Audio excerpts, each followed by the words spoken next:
പാഠം 563. ഡൽഹിയിൽ നിന്നൊരു അതിഥി.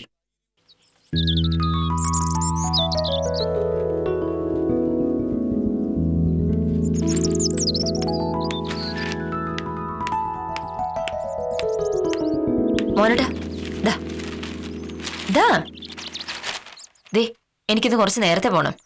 ഒരു പ്രധാനപ്പെട്ട കേസിന്റെ വിസ്താരം ഇന്ന് തുടങ്ങുക. വിസ്താരം തുടങ്ങുന്നതിന് മുന്നേ സാക്ഷികളോട് ഒരുപാട് കാര്യങ്ങൾ പറഞ്ഞു കൊടുക്കാനുണ്ട്. എങ്ങനെയാണ് നുണ പറയേണ്ടത് എന്ന് അല്ലേ? സത്യത്തിൽ നിങ്ങൾ വക്കീലന്മാർ വക്കീൽ പണി ഉപേക്ഷിച്ച് സിനിമയ്ക്ക് കഥ എഴുതാൻ പോയാൽ നല്ല ഭാവി ഉണ്ടാവും. രാവിലെ തന്നെ എന്നെ പ്രകോപിപ്പിക്കാനാണ് സാറിന്റെ പരിപാടിയെങ്കിൽ അത് നടക്കാനേ പോകുന്നില്ല.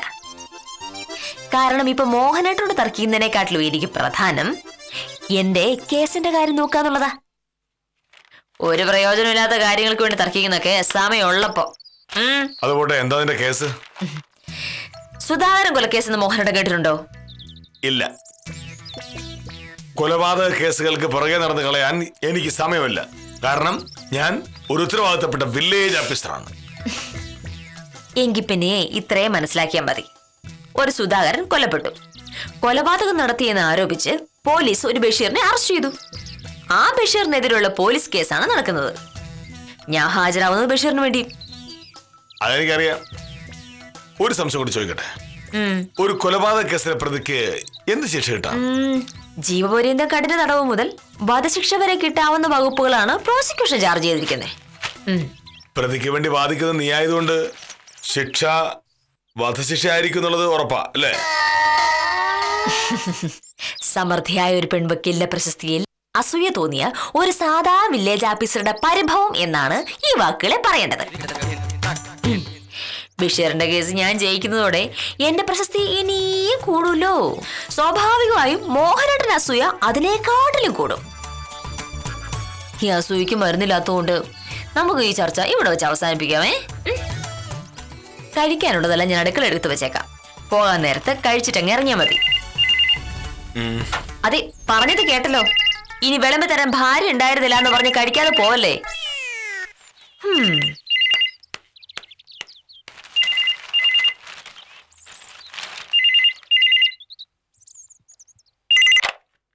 ഹലോ ഹലോ, മോഹനകൃഷ്ണന്റെ വീടല്ലേ? അതെ. ആരാ സംസാരിക്കുന്നേ? സത്യഭാമയാണോ? അതെ. എന്നെ സത്യഭാമയ്ക്ക് അറിയോന്നറിയില്ല.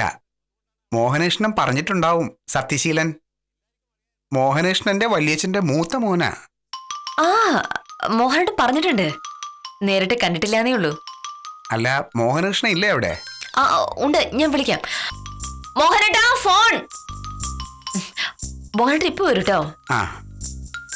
അല്ല, സത്യഭാമയ്ക്ക് സുഖമൊക്കെ അല്ലേ? അതെ, ഞാൻ രാവിലെ കുറച്ച് തിരക്കില്ല. അല്ലെങ്കിൽ കുറച്ചും കൂടെ സംസാരിക്കായിരുന്നു. സാരമില്ല, ഞാൻ മോഹനകൃഷ്ണനോട് സംസാരിച്ചോളാം. ശരി.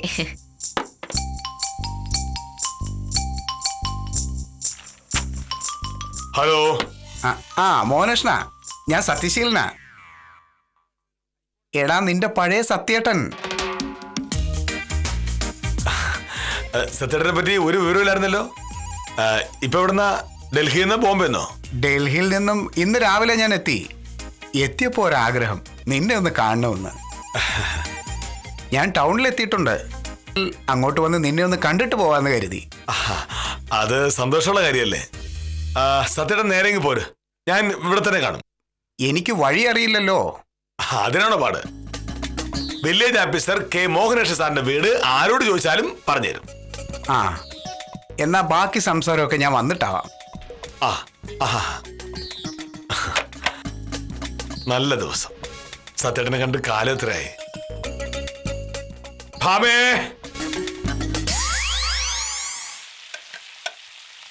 ഭാമേ. ഓ, വിളിച്ചതാരാണെന്ന് അറിയാമോ? സതീശീലൻ ചേട്ടൻ. അത് നീ എങ്ങനെ അറിഞ്ഞു? ഞാനല്ലേ ഫോൺ എടുത്തത്, അപ്പൊ എന്നോട് പറഞ്ഞു. പക്ഷേ നിനക്ക് സത്യേട്ടനെ പരിചയമില്ലല്ലോ. നേരിട്ട് കണ്ടു പരിചയമില്ല. പക്ഷെ മോഹനേട്ടൻ പറഞ്ഞു നല്ല പരിചയമല്ലേ. എന്തെങ്കിലും ഒരു കാര്യം വരുമ്പോ മോഹനേട്ടൻ ആദ്യം പറയുന്ന പേര് തന്നെ സത്യശീലൻ ചേട്ടനെ അല്ലേ. സത്യശീലൻ ചേട്ടനെ കണ്ടു പഠിക്കണം. സത്യശീലൻ ചേട്ടനായിരുന്നെങ്കിൽ ആ പ്രശ്നം പുല്ല് പോലെ പരിഹരിച്ചേനെ. സത്യശീലൻ ചേട്ടനാണെങ്കിൽ മലമറിച്ചേനെ എന്ന് ദിവസം ഒരു പ്രാവശ്യമെങ്കിലും മോഹനേട്ടൻ പറയാറുണ്ടല്ലോ. പറയും. അത്ര സമർത്ഥനാണ് സത്യശീലൻ ചേട്ടൻ. ഇത്രയും ചെറിയ പ്രായത്തിൽ ഇത്രത്തോളം ജീവിതാനുഭവങ്ങളുള്ള വേറെ ആരുണ്ട് നമ്മുടെ നാട്ടിൽ? അതെ, ഇനി സത്യശീലൻ ചേട്ടനെ പൊഴുത്താൻ പോവാണെന്ന് എനിക്ക് നന്നായിട്ട് അറിയാം. അത് കേട്ട് എന്റെ ചെവി തഴമ്പ് വന്നു. അതുകൊണ്ട് അത് വിട്. സത്യശീലൻ ചേട്ടൻ വിളിച്ചെന്തിനാന്ന് പറ. സത്യേട്ടൻ ഇന്ന് രാവിലെ ഡൽഹിയിൽ നിന്ന് നാട്ടിലെത്തിയിട്ടുണ്ട്. വന്നപ്പോ സത്യേട്ടന് എന്നെ ഒന്ന് കാണണമെന്ന് തോന്നി. അല്ല, അതിൽ കുറ്റം പറയാൻ പറ്റില്ല. നാട്ടിലുണ്ടായിരുന്ന കാലം മുഴുവൻ സത്യേട്ടന്റെ ഏറ്റവും നല്ല അനുയായി ഞാനായിരുന്നല്ലോ. എന്തായാലും സത്യേട്ടൻ ടൗണിലെത്തിയിട്ടുണ്ട്. 15 മിനിറ്റിനുള്ളിൽ ഇവിടെ എത്തും. അയ്യോ, ഇപ്പൊ ഇങ്ങോട്ട് വന്നാൽ എങ്ങനെയാ? എന്താ കുഴപ്പം? ഞാൻ പറഞ്ഞില്ലായിരുന്നു മോഹനേട്ടാ എനിക്ക് കുറച്ച് നേരത്തെ പോണോന്ന്. 9 മണിക്കെങ്കിലും ഇറങ്ങിയാലേ എനിക്ക് സമയത്ത് ഓഫീസിലെത്താൻ പറ്റുള്ളൂ. അതിനിടെ സത്യശീലൻ ചേട്ടൻ കയറി വന്നിട്ടുണ്ടെങ്കിൽ ഒരു ചായ കൊടുക്കാൻ പോലും എനിക്ക് പറ്റില്ല. ചായ കൊടുക്കാൻ പറ്റില്ലേ? അതുപറ്റി ചായ പൊടിയില്ലേ? ചായ പൊടി പഞ്ചസാരയൊക്കെ ഉണ്ട്, പക്ഷെ എനിക്ക് സമയമില്ലല്ലോ മോഹനേട്ടാ. അങ്ങനെ സമയമില്ലെന്ന് പറഞ്ഞാൽ എങ്ങനെയാ? എന്റെ ചേട്ടൻ വർഷങ്ങൾക്ക് ശേഷം എന്നെ കാണാൻ വരുമ്പോ ഒരു ചായ ഇട്ട് കൊടുക്കാൻ എന്റെ ഭാര്യക്ക് സമയമില്ലെന്ന് പറഞ്ഞ പിന്നെ ഞാനെന്തിനാ കല്യാണം കഴിച്ചത് എന്ന് അദ്ദേഹം ചോദിക്കില്ലേ? ഹലോ, വീട്ടിൽ വരുന്നവർക്ക് ചായ ഉണ്ടാക്കി കൊടുക്കാനാണോ കല്യാണം കഴിച്ചത്? അതിനൊരു വേലക്കാരി വെച്ചാ പോരെ. അല്ലെങ്കിലും മോഹനേട്ടൻ എന്നോട് പെരുമാറുന്നത് ഏതാണ്ട് ആ വഴിക്ക് തന്നെയാണ്. എന്തായാലും എനിക്ക് കോടതി പോയേ പറ്റുള്ളൂ. എനിക്ക് വാദിക്കാനുള്ളത് ചെറിയ കേസല്ല, കോല കേസാ. ഞാൻ എന്തായാലും പോവും. സത്യശീലൻ ചേട്ടന് ചായ ഉണ്ടാക്കി കൊടുക്കണമെങ്കിൽ മോഹനേട്ടൻ തന്നെ അതങ്ങ് ചെയ്യ്. അല്ലെങ്കിൽ സത്യശീലൻ ചേട്ടനോട് പറ. പുള്ളിക്കാരൻ സർവകല വല്ലഭനല്ലേ, ചായ ഉണ്ടാക്കാനൊക്കെ എന്തായാലും അറിയായിരിക്കും.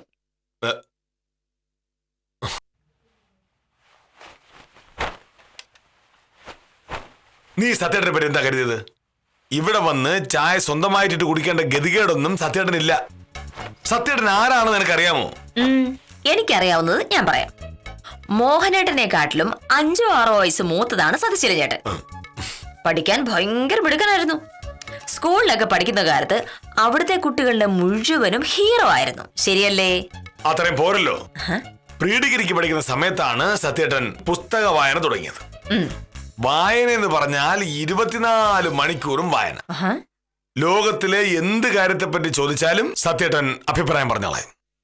അത്രയും ചെറിയ പ്രായത്തിൽ അത്രയും വിവരമുള്ള ആൾ ആ നാട്ടിലേ ഉണ്ടായിരുന്നില്ല. കാണൂല.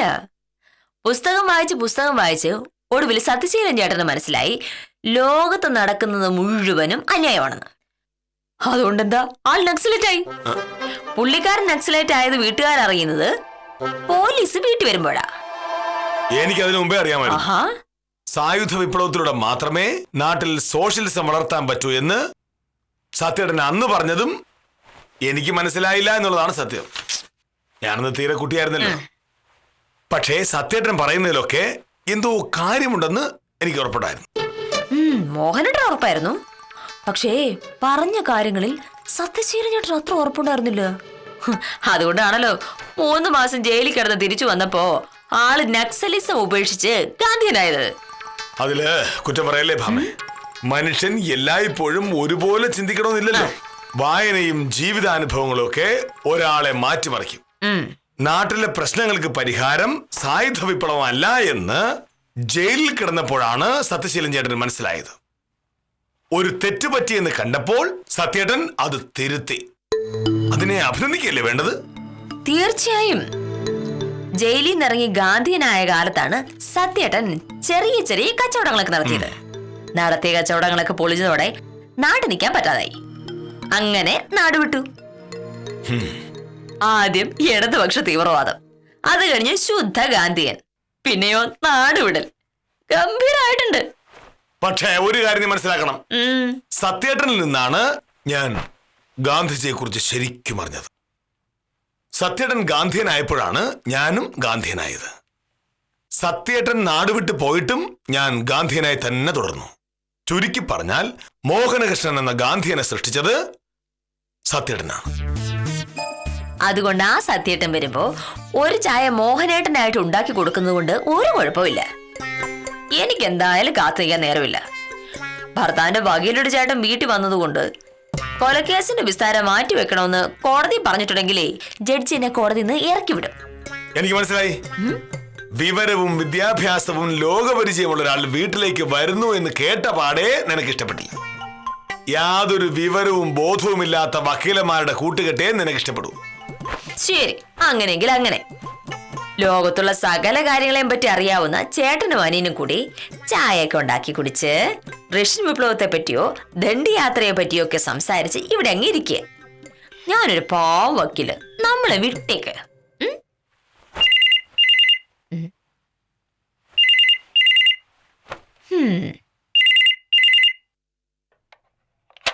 ഹലോ, അതെ. ആ വിദ്യ, ഞാൻ നിന്നെ വിളിക്കാതിരിക്കായിരുന്നു. ഇന്ന് നീയും കുറച്ച് നേരത്തെ എത്തിയേക്കണേ. എനിക്ക് ചെറിയൊരു പേടിയുണ്ട്. അതെയോ? എന്തു പറ്റി? എപ്പോ? ആ, എന്നോട് ആരും ഒന്നും വിളിച്ചു പറഞ്ഞില്ല. ഏത് ഹോസ്പിറ്റലാന്നാ പറഞ്ഞേ? ഓ ശരി, ഞാനത് അന്വേഷിച്ചു നോക്കട്ടെ. സുധാകരൻ വധക്കേസിലെ പ്രതി ബഷീറിന് പനി കൂടുതലായിട്ട് ആശുപത്രിയിലാന്ന്. കേസിന്റെ വിസ്താരം മാറ്റിവെക്കാൻ പ്രോസിക്യൂഷൻ അപേക്ഷിക്കാൻ പോവെന്ന്. അപ്പോ ഇന്ന് വിസ്താരം തുടങ്ങില്ല.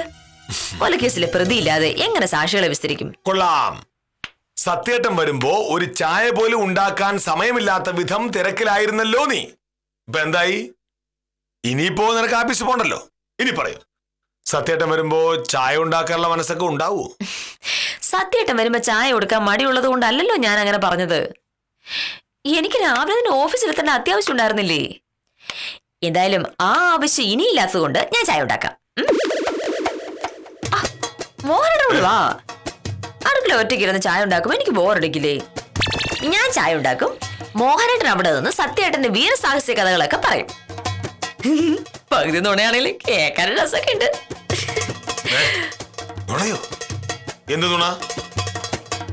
ആഹാ,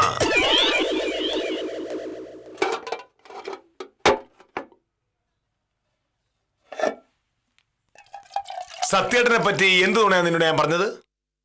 ഞാൻ പറഞ്ഞതൊക്കെ സത്യമാണ്. മോഹനേട്ടൻ പറഞ്ഞതൊക്കെ സത്യമായിരിക്കും. പക്ഷേ എത്ര ആലോചിച്ചിട്ടും എനിക്ക് സത്യശീലൻ ചേട്ടനെ അങ്ങ് മനസ്സിലാവുന്നില്ല. തീരെ ചെറിയ പ്രായത്തിൽ നക്സലൈറ്റ് ആവുക, പിന്നെ പെട്ടെന്ന് ഗാന്ധിയനാവുക. ഇതൊക്കെ എങ്ങനെ പറ്റും? ഭാമേ, ഞാൻ പറഞ്ഞല്ലോ, ജീവിത അനുഭവങ്ങളാണ് മനുഷ്യനെ ഓരോരോ തീരുമാനങ്ങളിൽ കൊണ്ടെത്തിക്കുന്നത്. വിശ്വാസികളായിരുന്ന എത്രയോ പേർ കാലക്രമത്തിൽ അവിശ്വാസികളായി മാറിയിട്ടുണ്ട്. കടുത്ത അവിശ്വാസികൾ വിശ്വാസികളാവുന്നില്ലേ? കമ്മ്യൂണിസ്റ്റുകാർ കമ്മ്യൂണിസ്റ്റ് വിരുദ്ധരും കോൺഗ്രസുകാർ കമ്മ്യൂണിസ്റ്റുമാകുന്നില്ലേ? അതുപോലെ സത്യേട്ടനും മാറി എന്ന് മാത്രം മനസ്സിലാക്കുക. ഈ ഒളിച്ചോടം കഴിഞ്ഞിട്ട് എത്ര നാളായി? 10-12 കൊല്ലമായി കാണും. ആദ്യം കുറെ നാളത്തേക്ക് ഒരു വിവരം ഉണ്ടായിരുന്നില്ല. പിന്നെ അറിഞ്ഞു സബർമതിയിലെ ഗാന്ധിജിയുടെ ആശ്രമത്തിലുണ്ട് എന്ന്. നാട്ടിലുള്ള കുറെ പേർ അന്വേഷിച്ചു പോയതാ. സത്യേട്ടനെ കാണുകയും ചെയ്തു. പക്ഷേ എല്ലാം ഗാന്ധിയ ചിന്തകൾ കൊഴിഞ്ഞു വെച്ച് സമാധാനത്തോടെ കഴിയുകയാണ്. ഇനി തിരിച്ച് നാട്ടിലേക്കേ ഇല്ല എന്നാണ് സത്യേട്ടൻ അന്ന് പറഞ്ഞത്. സബർമതിയിൽ നിന്ന് ഡൽഹിയിലേക്ക് പോകുന്ന വഴി എനിക്കൊരു എഴുത്തെഴുതിയിരുന്നു. സത്യേട്ടൻ പഠിപ്പിച്ചതുപോലെ ഗാന്ധിയനായിട്ട് തന്നെയാണോ ജീവിക്കുന്നത് എന്ന് അന്വേഷിച്ചുകൊണ്ട്. മറുപടി അയക്കാനുള്ള വിലാസമില്ലാത്തത് കൊണ്ട് എഴുതാനും പറ്റിയില്ല. എങ്ങനെങ്കിലൊക്കെ ഒന്ന് വിലാസം കണ്ടുപിടിച്ച് ഒന്ന് എഴുതേണ്ടതായിരുന്നു മോഹനേട്ടാ. ചേട്ടനെ പോലെ തന്നെ അനിയനും പരമഗാന്ധിയനായി ജീവിക്കുകയാണെന്ന് അറിയുമ്പോ സത്യശീലൻ ചേട്ടൻ അതൊരു വലിയ സന്തോഷമാവില്ലായിരുന്നോ? സത്യശീലൻ ചേട്ടനെ വെച്ച് നോക്കുമ്പോ ഞാനൊക്കെ ഒരു ഗാന്ധിയനാണോ? ജയിലിൽ നിന്ന് പുറത്തിറങ്ങി ഗാന്ധിയനായതോടെ ഇറച്ചിയും മീനും ഉപേക്ഷിച്ചു. എന്തിന്? ചായയും കാപ്പിയും പോലും കുടിക്കില്ല. നിർബന്ധിച്ചാൽ ഒരു ഗ്ലാസ് പാലും, അത് ആട്ടിൻ പാലായിരിക്കണമെന്ന് നിർബന്ധമുണ്ട്. വില കുറഞ്ഞ ഖാദി ഷർട്ടും മുണ്ടും വേഷം, ചെരുപ്പിടില്ല. സത്യത്തിൽ ഇത്രത്തോളം ലളിത ജീവിതം നയിക്കുന്ന വേറൊരാളില്ല. ഞാനൊക്കെ എത്ര ശ്രമിച്ചാലും ഒരിക്കലും സത്യേട്ടനെ പോലെ ആവില്ല. അല്ല, ഇപ്പൊ പെട്ടെന്ന് നാട്ടിലേക്ക് വരാനുള്ള കാരണം വല്ലതും പറഞ്ഞോ? 10-12 കൊല്ലം മുന്നേ ഒളിച്ചോടി പോയാൽ പെട്ടെന്നൊരു മുന്നറിയിപ്പില്ലാതെ നാട്ടിൽ വരിക എന്നൊക്കെ പറഞ്ഞിട്ടുണ്ടെങ്കിൽ എത്ര ഗാന്ധിയനായാലും എല്ലാവരെയും കാണണമെന്നൊക്കെ ഒരു ആഗ്രഹം ഉണ്ടാവില്ലേ? അത് തന്നെയാണ് കാര്യം. പ്രത്യേകിച്ചും എന്നെ കാണണമെന്ന് പറയുമ്പോ വേറൊന്നും ആലോചിക്കാനില്ല. ഒരാഴ്ച കഴിഞ്ഞ് പോയാൽ മതി എന്ന് പറയണം. സത്യേട്ടൻ ഇവിടെ ഉണ്ടെങ്കിൽ എനിക്കിവിടെ മിണ്ടാനും പറയാനും ഒരാളുണ്ടാവുമല്ലോ.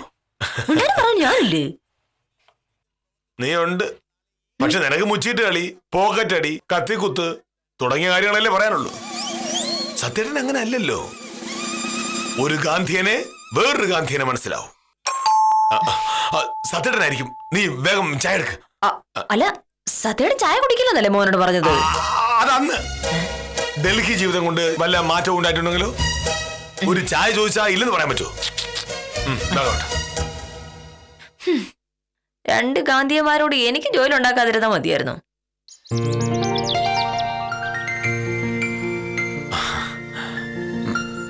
സത്യേട്ടാ, സത്യേട്ടാ, എത്ര നാളായി കണ്ടിട്ട്? എന്താ ഇവിടെ നിന്ന് കളഞ്ഞത്? നിന്നെ കണ്ടിട്ട് എത്രയോ കാലമായി. വർഷങ്ങൾ കടന്നുപോയത് ഞാനും അറിഞ്ഞില്ല. നിനക്ക് സുഖമല്ലേ കൃഷ്ണ? ഞാൻ വില്ലേജ് ഓഫീസറായ കാര്യം സത്യേട്ടൻ അറിഞ്ഞായിരുന്നോ? ഇല്ല, ഇന്ന് വെളുപ്പിന് വീട്ടിലെത്തിയപ്പോഴാ സംഭവം അറിഞ്ഞത്.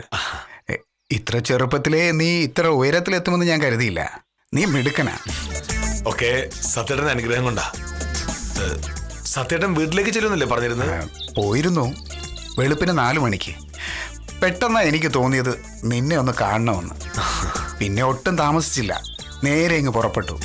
അതെന്തായാലും നന്നായി. അല്ലെങ്കിലും നാട്ടിലുണ്ടായിരുന്ന കാലത്ത് ഞാനും സത്യേട്ടനും തമ്മിൽ അറിഞ്ഞല്ലോ കൂടുതൽ അടുപ്പം. എന്നെ കാണാൻ സത്യേട്ടന് തോന്നില്ലെങ്കിലേ അത്ഭുതമുള്ളൂ. അകത്തേക്ക് ഇരിക്കാം. എത്ര വർഷത്തെ വിശേഷങ്ങളാ പറയാനുള്ളത്? അതെ, വേണ്ട.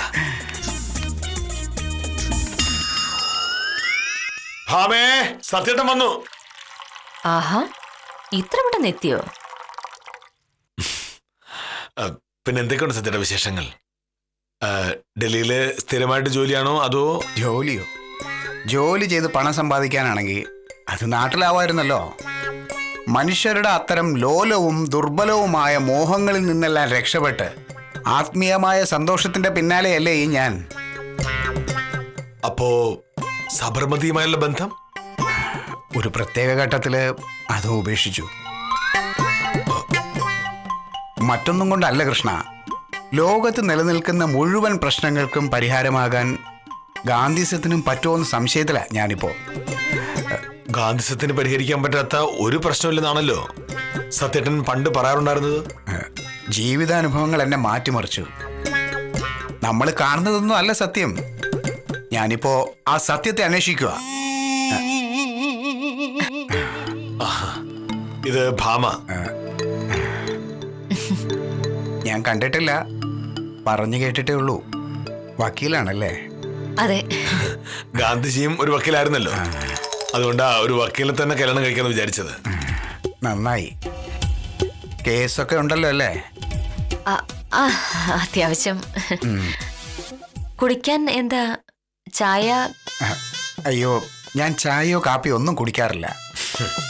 ഞാനത് ഭാമയോട് പറഞ്ഞായിരുന്നു, പക്ഷെ അവൾക്കത് വിശ്വാസം വന്നില്ല. ഇക്കാലത്തും അങ്ങനെയൊക്കെ മനുഷ്യരുണ്ടോ എന്നാണ് അവൾ ചോദിച്ചത്. പാല് മാത്രമേ കുടിക്കുള്ളൂ എന്ന് മോഹനട്ട് പറഞ്ഞു. പക്ഷെ പെട്ടെന്നുള്ള വരവായതുകൊണ്ട് പാലൊന്നും ബാക്കി വെച്ചതില്ല. ആട്ടുംപാലാണെങ്കിൽ ഇവിടോട്ട് കിട്ടാനും ഇല്ല. സാരമില്ല, ഒരു ഗ്ലാസ് പച്ചവെള്ളം കിട്ടിയാലും മതി. ആ, ഞാനിപ്പോ എടുക്കാം. കൃഷ്ണ, എന്തോ? നമ്മൾ വിചാരിക്കുന്ന പോലെയൊന്നും അല്ല ഈ ലോകത്തിന്റെ പോക്ക്. എല്ലാ സ്ഥലത്തും പ്രശ്നങ്ങളും വഴക്കുകളും സമാധാനക്കേടുവാ. അങ്ങനെ ഞാൻ ഗാന്ധിക്ക് പുറത്തേക്കുള്ള വഴി അന്വേഷിച്ചു. എന്നിട്ട് ആശ്രമത്തിലെ ഒരു ആവശ്യത്തിന് ഡൽഹിയിലെത്തിയപ്പോ അവിടെ വെച്ച് ഞാനൊരു സന്യാസിയെ പരിചയപ്പെട്ടു. അദ്ദേഹത്തോട് സംസാരിച്ചപ്പോ എനിക്ക് മനസ്സിലായി ഗാന്ധിസത്തേക്കാൾ വലുതാണ് ഈശ്വരനെന്ന്. അങ്ങനെ ഞാൻ ഡൽഹിയിൽ നിന്ന് ഹിമാലയത്തിലേക്ക് പോയി. പിന്നെ കുറെ നാൾ കഠിന തപസ്. ഒരുപാട് സന്യാസിമാരുമായി ഞാൻ സംസാരിച്ചു. പക്ഷെ അതുകൊണ്ടൊന്നും എനിക്ക് മനസ്സമാധാനം കിട്ടിയില്ല. അങ്ങനെ ഇരിക്കുമ്പോൾ അവിടെ ഒരു സിദ്ധൻ വന്നു. സത്യത്തിൽ എന്റെ ജീവിതത്തിൽ ഒരു വഴിത്തിരിവായത് അദ്ദേഹവുമായിട്ടുള്ള ചങ്ങാത്തമാ. വെള്ളം? സന്തോഷം, വെച്ചോളൂ. ആ സിദ്ധനോടൊപ്പം 1-2 വർഷം ഞാൻ യാത്ര ചെയ്തു. ശാശ്വത സത്യത്തിലേക്കുള്ള വഴി അദ്ദേഹം എനിക്ക് പറഞ്ഞു തന്നു. എന്താ അത്? ഭാമയെ ആ ഫോൺ എടുക്കൂ. നിന്നെ പോലെ ഒരാൾക്ക് അതൊക്കെ മനസ്സിലാക്കാൻ പ്രയാസമായിരിക്കും. എങ്കിലും ഞാൻ പറഞ്ഞു തരാം. അല്ലേലും എന്റെ ഉപദേശങ്ങൾ കേൾക്കാൻ പണ്ടും നീയല്ലേ ഉണ്ടായിരുന്നുള്ളൂ. എനിക്ക് ലോകത്തെ പറ്റി പറഞ്ഞു തന്നത് സത്യേട്ടനാണല്ലോ. ഇപ്പോഴും സത്യേട്ടൻ പറയുന്നത് ഞാൻ അനുസരിക്കും. കൃഷ്ണ, ഈ ശാശ്വത സത്യമെന്ന് പറയുന്നത് മോഹനേട്ടനാ ഫോൺ. ഒരു നിമിഷം, ഇപ്പൊ വരാം.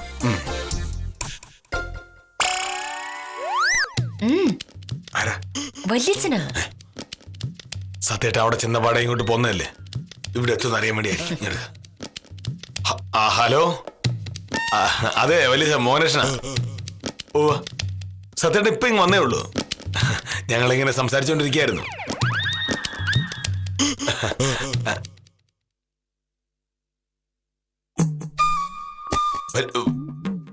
വല്യേശ്വരൻ എന്താ ഈ പറയുന്നത്? അതെയോ? പക്ഷേ എനിക്കങ്ങനെ തോന്നിയില്ല. വല്യേശ്വരൻ തോന്നിയായിരിക്കും. ഞാൻ തിരിച്ചു വിളിക്കാം. എന്തുപറ്റി? സത്യേട്ടൻ രാവിലെ വീട്ടിൽ കയറി ചെന്നത് മൂക്കറ്റം കുടിച്ചിട്ടായിരുന്നു. അവിടെ കിടന്ന് ബഹളം ഉണ്ടാക്കിയപ്പോ വീട്ടിൽ വഴക്ക് പറ്റില്ല എന്ന് വല്യേശൻ പറഞ്ഞു. അങ്ങനെ ഇറങ്ങി പോകുന്നതാണെന്ന്. ഇങ്ങോട്ട് വരാൻ സാധ്യതയുണ്ടെന്ന് പറയാനാ വല്യച്ഛൻ വിളിച്ചത്. അയ്യോ, ഒക്കെ വല്യച്ഛന് തോന്നിയാവും. നമ്മളിപ്പോ സത്യേട്ടനെ കണ്ടല്ലേ, ഒരു കുഴപ്പമില്ലായിരുന്നല്ലോ. നീ വന്നേ.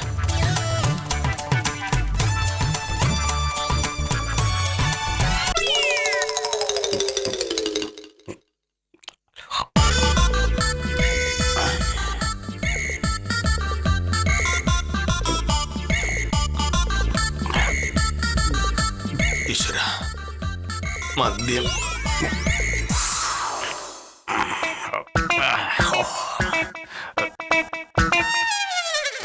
അപ്പൊ വെള്ളിച്ചൻ പറഞ്ഞത് മുഴുവൻ സത്യോട്ടോ മോഹനട്ടാ? സത്യേട്ടാ, എന്താ ഇത് മദ്യപിക്ക? ഞാൻ പറഞ്ഞില്ലേ കൃഷ്ണ, ലോകത്തിന്റെ പ്രശ്നങ്ങൾക്കുള്ള ശരിയായ പ്രതിവിധിയാ ഇത്. ഹരിയാനയിൽ നിന്നും വന്ന ആ മഹാനായ സിദ്ധന എനിക്കിത് പറഞ്ഞു തന്നത്. ഇനി കുറച്ച് സമയം കിടക്കാം. ഇന്നലെ രാത്രി ഒരുപോലെ കണ്ണടച്ചില്ല. രാവിലെ വീട്ടിൽ ചെന്ന് കയറിയപ്പോ അച്ഛൻ ഇറക്കി വിടുകയും ചെയ്തു. നന്നായി ഉറങ്ങി എഴുന്നേറ്റിട്ട് ലോകത്തിന്റെ ഭാവിയെ കുറിച്ച് നമുക്ക് സംസാരിക്കാം.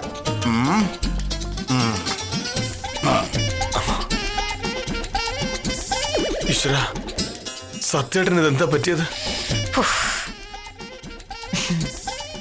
സാറിന്റെ അത്രയും ലോകവിവരമൊന്നും എനിക്കില്ല. എന്നാലും സത്യേട്ടന് പറ്റിയത് എന്താന്ന് എനിക്ക് മനസ്സിലായി. എന്താ? ആദ്യം നക്സലൈറ്റ്, നിന്ന നിപ്പിൽ ഗാന്ധിയനായി. അത് കഴിഞ്ഞ് ഹിമാലയൻ ആത്മീയത.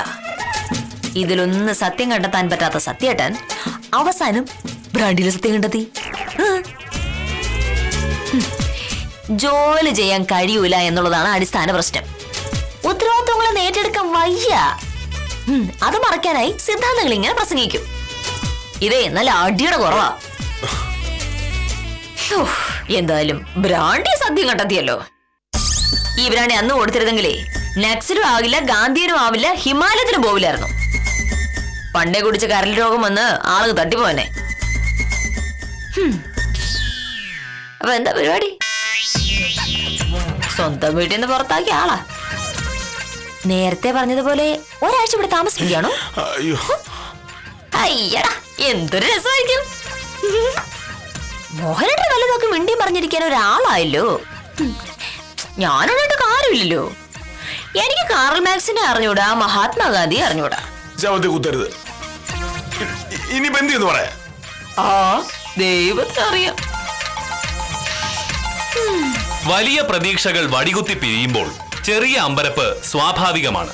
വീട്ടിനകത്ത് വന്നു കയറിയ കുരിശിനെ എങ്ങനെ ഇറക്കിവിടുമെന്ന ചിന്തയിൽ മോഹനകൃഷ്ണൻ നക്ഷത്രം എണ്ണുന്നതാണ് ഇനി കാണേണ്ടത്. ആ കാഴ്ചകളുമായി കാര്യം നിസാരം തുടരുന്നു.